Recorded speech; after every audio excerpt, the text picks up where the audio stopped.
वज़ीर तवानाई को चीन के साथ दो तरफा ताउन के मुआहिदों के मज़ीद ऐलानात की तवक्का। सऊदी वज़ीर तवानाई शहज़ादा अब्दुल अज़ीज़ बिन सलमान ने कहा है कि वो सऊदी अरब और चीन के दरमियान ताउन के मुआहिदों के मज़ीद ऐलानात की तवक्का करते हैं। अल रियाद में इतवार को 10वीं अरब चीन तिजारती कॉन्फ्रेंस के दौरान में शहज़ादा अब्दुल अज़ीज़ ने कहा कि हाल ही में कुछ ऐलानात किए गए हैं और मुझे हैरत नहीं होगी कि आप जल्द ही कुछ और ऐलानात सुनेंगे।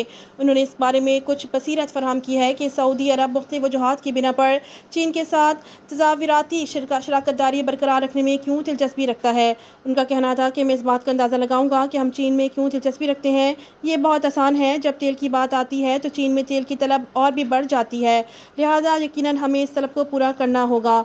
उन्होंने मजीद कहा कि हम चीन में सरमायाकारी करना चाहते हैं क्योंकि हमारे पास खाम तेल से केमिकल्स तक एक मुहतरिक और सूदमंद प्रोग्राम भी है। शहज़ादा अब्दुल अज़ीज़ ने सऊदी अरब और चीन के दरमियान बढ़ते हुए गर्मजोश ताल्लुकात पर होने वाली तनकीद को मुस्तरद कर दिया और कहा कि इस तरह की तनकीद को नज़रअंदाज किया जाना चाहिए।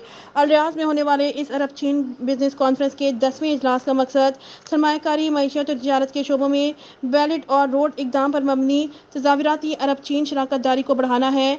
इसमें 23 ममालिक के 3000 से ज़्यादा फैसला साज सरकारी अहदेदार, सरमायाकार, कारोबारी मालकान और माहिरीन शरीक हैं।